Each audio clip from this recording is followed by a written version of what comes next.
Okay, hi guys, and welcome to the show. And today we are taking a long overdue look at a watch from, well, two watches actually, from Cuervo y Sobrinos. Now, these are the Landeron Chronographs. They're from the Historiador family of watches. They are 2020 re-releases of classic chronographs, as you can tell by the gorgeous styling there, of watches from the 1940s, and we'll go over that in just a moment. Oh, as always, I'll do a wristwatch check before I get into it. As it is Remembrance Sunday in a few days' time, I'm wearing my Explorer on the Valor strap to honor my ancestor. This strap was actually inspired, the red, from the ribbon of his Victoria Cross that he posthumously was awarded, hence the crimson red there, and of course the name of the strap, Valor, which is inscribed on the medal. But without further ado, let's start with a little bit of history to contextualize these stunners. Cuervo y Sobrinos has one of the most fascinating stories when it comes to a brand. In 1882, Ramon Cuervo, originally from northern Spain, established his first jewelry store in Havana, Cuba. This business was a precursor to Cuervo y Sobrinos, and that was founded a few years later in 1882. During the roaring 20s and well into the 50s, business flourished and expanded to many new locations. What propelled this expansion was Cuba becoming a playground for South America's Spanish-speaking elite and, of course, the world's rich and famous. From 1928 onwards, Pan Am started regular flights from Key West to the island, and subsequently Cuba's tourism boomed. Visiting celebrities like Ernest Hemingway, Al Capone, Winston Churchill, Clark Gable, and many others spent a fortune on jewels and watches at the elegant stores of Cuervo y Sobrinos. If you've seen Godfather Part 2, you start to get an idea of the scene. CYS, as I'll refer to them from now on, just for the sake of expediency, soon established a site in Pforzheim, Germany, which, as you've seen from my videos discussing German brands, is a center for jewelry manufacturing as well as watchmaking. The second was an office in Paris, France, for trading jewelry. By this time, like many other prestigious jewelry stores, Tiffany's is unquestionably the best example, CYS would sign Cuervo y Sobrinos on a dial of many luxury watch brands, such as Rolex, Longines, Vacheron, and so on. These would be sold exclusively at their stores, an expensive high-class memento for visiting the island. In fact, demand was so high that CYS opened its own watch factory in Le Champ de Fonds, Switzerland, a city synonymous with watchmaking. And if you have seen any of the videos of me touring this city, you will know that this part of Switzerland is chock-a-block with so many of the top Swiss watch brands. During the 1930s and until the late 1950s, CYS had become its own fully realized watchmaking brand, complete with a distinctive style that embodies the luxurious, energetic, and lively character of the Caribbean island. In 1959, the tides had turned dramatically, not just for the brand, but for Cuba as a whole. Fidel Castro took control of the island, and CYS entered a long period of decline, as now it had become state-owned, and with tourism effectively ending, this seemed like the end for the brand.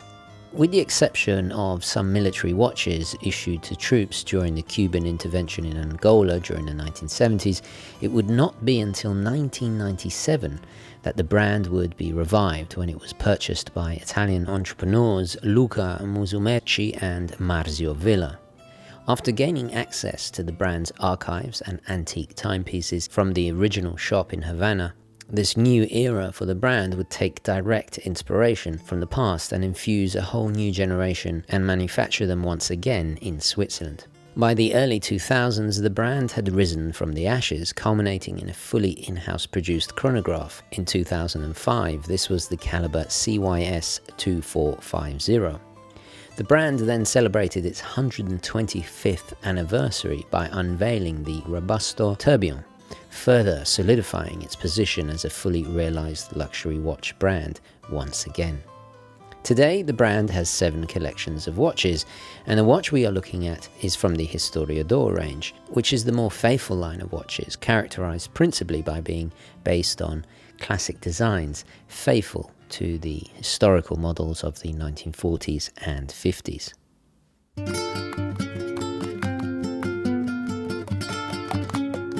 Now, both configurations are exactly the same size. The diameter is 40 millimeters. We have a height of 12.4, I would say. Lug to lug is 51.5 there, and a lug width of 21 millimeters. So the weight on the scales is just shy, I would say 91 grams there. So in terms of materials, we have an entirely stainless steel case, all in a high polish with this kind of kettle shape. Doesn't have a bezel. The sapphire crystal, which is also with anti-reflective coating, is a little bit raised, step up from the case itself. The water resistance is 50 meters. We have a sapphire case back, which you can see that splendid movement, which we'll return to in just a moment. Now, the sapphire on the front is double domed, whereas this one is flat and completely flush with the case. The straps themselves are very, very luxurious feeling, beautifully made, high quality Louisiana alligator. The white dial comes with this kind of, I would describe as an admiral blue, but of course we've got flashes of royal blue in the texture of the alligator skin. The black dial comes in a matte black with contrasting gunmetal grey stitching. The straps also feature the little bolt action spring bar there, making them an absolute doddle, very easy to swap out. A lovely subtle addition is that lip, just you see there under the crown, just to give an extra bit of purchase when needing to pull the crown out. Now, the main differences between them is purely down to the dial. The white dial has blued hands, but they're not thermally blued. These have undergone a cobalt galvanic treatment and gives them a very ravishing look. We'll return to discuss this in a little while, with a black print with the tachymeter in the periphery of the dial in a blue to match the hands and of course the strap. They both have this alluring bicompax layout. We have the minutes of the chronograph. This is a 45 minute register here at the 3, and then the 9, the seconds of the main time. They both have leaf style hands, although the black dial has applied kind of rose gold Arabics there and a red, a little pop of dash red there for the seconds hand. We'll return to this shortly. In terms of the pushers, we have rectangular but rounded edges, beautiful signed crown there. The only little bit of variation in the finishing is this bead blasted to contrast with the heraldic CYS logo. Start at the 2 o'clock and then a stop and reset at the 4 o'clock. This is a little bit unusual, but a trait of this particular caliber. So inside we have the movement for which the watch is named after. This is the Landeron 248. Now this is a really cool bit of detail and a wonderful way to honor the original chronograph produced in 1948 that this is actually based on. You see, they also had this hand-wound Landeron caliber. So what they've done, they've actually taken a whole bunch of vintage movements and they've refined them and refurbished them. So that's why you'll see in the close-ups slight little imperfections. They've been cleaned up. So you're getting movements that are from the heyday of CYS and then put into these new watches, which is a really cool way of honoring the past. And they also have a little bit of real-world patina, so to speak. Very, very cool. Now, Landeron is a historic movement maker, Swiss, of course, dating from 1873. So the significance of this particular caliber is that just before World War II, Landeron developed their first cam-actuated chronograph. And this was, of course, the caliber 47. Now that had 3 pushers, one to start, another to stop, and then a third to reset the counter. They then refined that movement to become the 2-pusher caliber 48, and the 248 is part of that family. This would become one of the most popular chronograph mechanical movements ever made, with more than, I think, 3.5 million examples produced between 1937 and 1970, so a very, very long reign, so to speak. Now, the lower cost of production of these chronograph movements compared to the column wheel meant that an average person could finally afford a mechanical chronograph for the first time. Now, you can tell it apart from its predecessor, the 148, by that very distinctive hammer that shifts when you're actuating the pusher. So it's really lovely to see this bit of real-world history in the back of the movement, in action. Just so cool. Engage and disengage. Now, as you guys know, I've owned this caliber before. It's a very solid performer. There are plentiful parts, so fixing and servicing is not an issue. And I actually owned it in the modified Rattrapante from Dubé and Schaldenbrand, if you remember. So we're talking about 41 hours of power reserve, 17 joules. It operates at about 18,000 vibrations an hour. In terms of accuracy, I'm getting, close to chronometric precision here.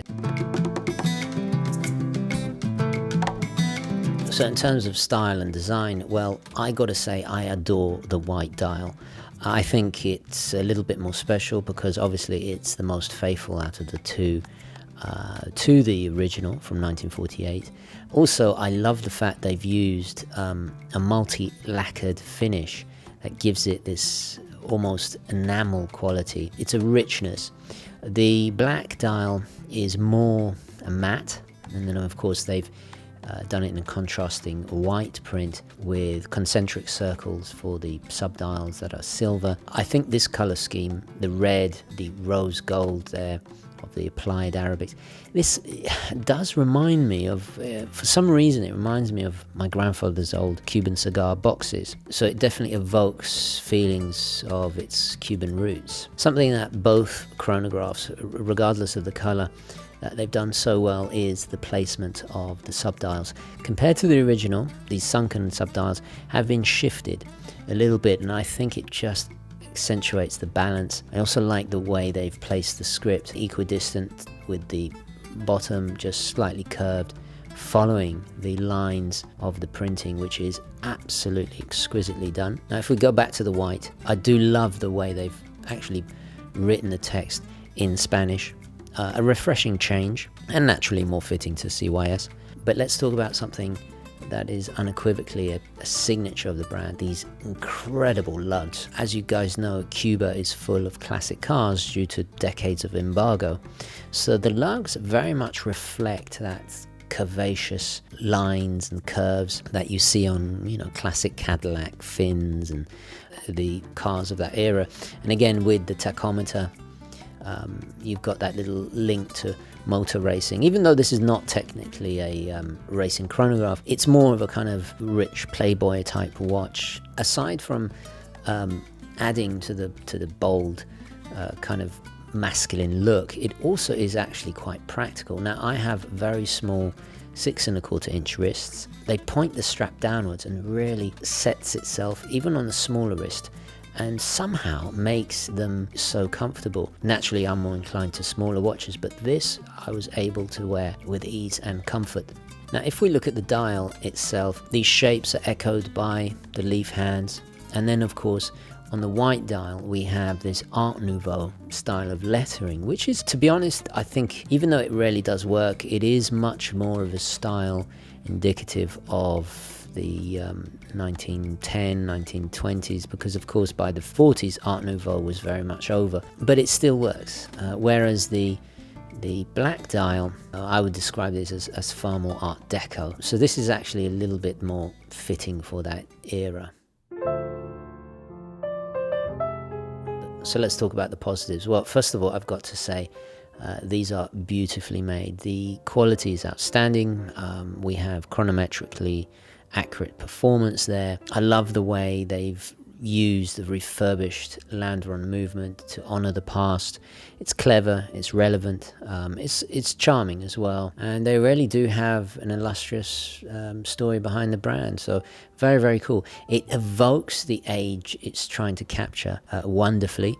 It's also very, very stylish. It would make a great everyday kind of dressy chronograph. not for casual attire, but pretty much nothing from the 1940s was.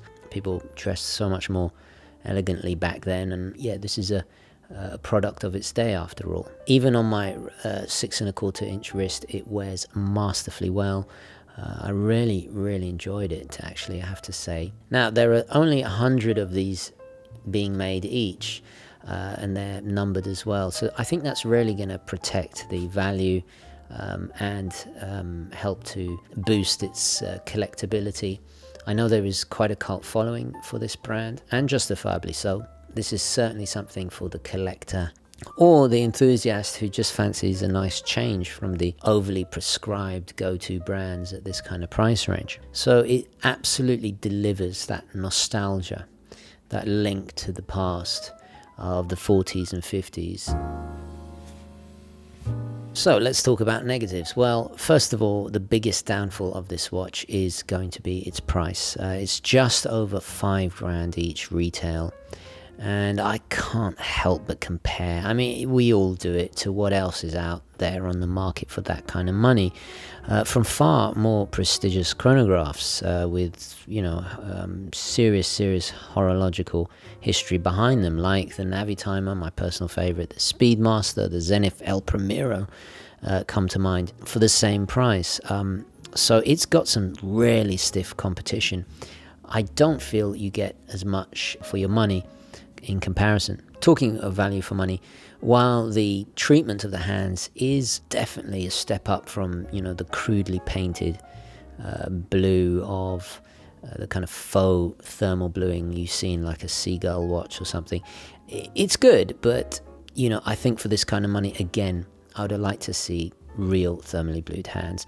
And the same can be said about the dial. I would have liked to see real enamel, or possibly even porcelain itself, considering Seiko is now making porcelain presage watches. Yes, far more rudimentary in terms of its complication, but for a lot less money, so why not go all the way? And while the galvanizing of the hands will serve the same purpose as thermally bluing, if you remember the blued poire hands of my Omega from World War II, just doesn't have that same luster. I was considering critiquing the lack of decoration on the movement, but maybe some blued screws or further decoration like pelage and Geneva striping, but you know what? I'm not gonna say that, because that kind of misses the point of using these old refurbished movements. They wanted to keep to the original, but at the same time, consider what you get in an El Primero, which is absolutely tarted up to the nines.